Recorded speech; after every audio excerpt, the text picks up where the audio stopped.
we're here in Bay Terrace at the Bay Club, interviewing one of Bayside's great new writers, Mark Rosendorf. And it's a pleasure meeting you, Mark, and your body of work and learning about you. But Mark Rosendorf, Mark, introduce yourself. Tell everyone about yourself a little bit. My name is Mark Rosendorf.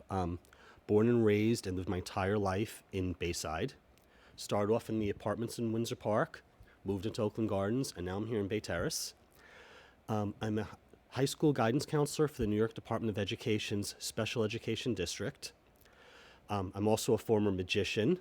Throughout college, I actually made extra money working at the nightclubs.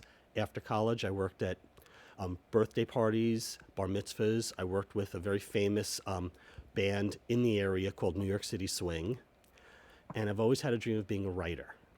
And I have a long story with that. And this is actually my second writing career. I actually used to write adult thrillers and science fiction novels. I didn't know much about the industry, and by the time that I did it, at that point I had written three thrillers, one sci-fi, and a short story. And I didn't know much about the industry as far as how to get your books out, that by the time I learned it, I'd been burnt out from writing, and the books became very much dated. So I walked away from the industry, and to show you how little that I actually knew about the industry, when I walked away from it, nobody realized it. It was like, So I was pretty much done. I was very happy.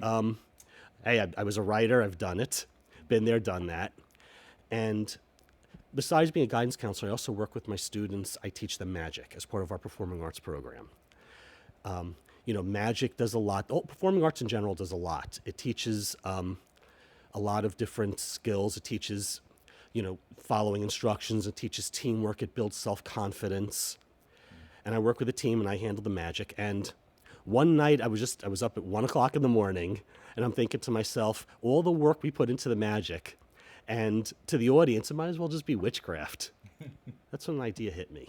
And it was the next few nights that I'm scribbling in a notebook. I was like, I said I was never going to write again. But the idea, first of all, to write a young adult and to write The Witches of Vegas, I put all my ideas on paper, and the story came together. Let me share the story. Sure. The Witches of Vegas is about a family of witches and their vampire mentor, who originally New Yorkers, who travel to Las Vegas so they can hide in plain sight and practice openly as magicians on the Vegas Strip. And it starts as actually two stories. So they can hide in plain sight because they're walking around looking like witches, and no one even looks at them, right? They're on stage, we're witches, and we're doing magic, and everyone thinks it's part of the show, but they're actually practicing their witchcraft. And basically, it's great for them, it's great for the audience, it's not so great for the other magicians who can't possibly keep up with this show. Magic, besides being a lot of work, is a lot of money, and these witches are just making things appear. So the story revolves around two main characters: 15-year-old Isis Rivera, who's the adopted daughter of the Witches of Vegas, and then you have Zach Galloway, who is the teenage nephew and assistant to one of the last magicians left in Vegas after the others have gone on to other places. Now, by right, these two should be enemies. These two should be rivals. But when a threat from the vampire's past comes, it's going to be up to them to try to bring their families together and to fight off this evil if it's not too late. Is Zach a recurring character and going to continue on, or just this one time? No.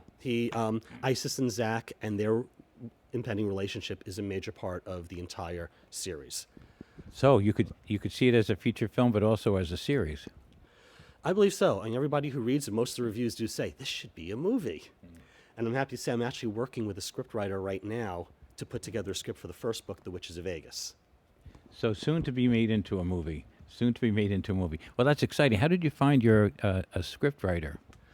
I'm an avid goer to Comic-Con, and he was there with someone that he had just adapted his comic book series into movies, and I told him about The Witches of Vegas.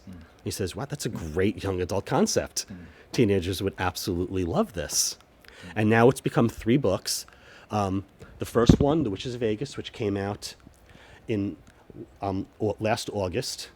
August of 2020. March of 2021, Journey to New Salem came out. This one actually opens up the world of the Witches of Vegas. When one of their own gets sick, they have to find a fabled village that's supposed to be a village of witches that's somewhere in the world, if it even exists. And now on Valentine's Day, February 14th, the third book, which is Gamble, will be out.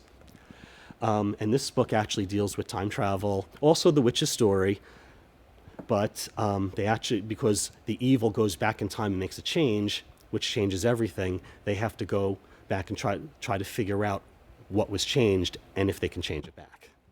Well, well, this is wonderful. And you're mentioning almost on a yearly basis you're knocking them out. Is that how long is it taking you to write them?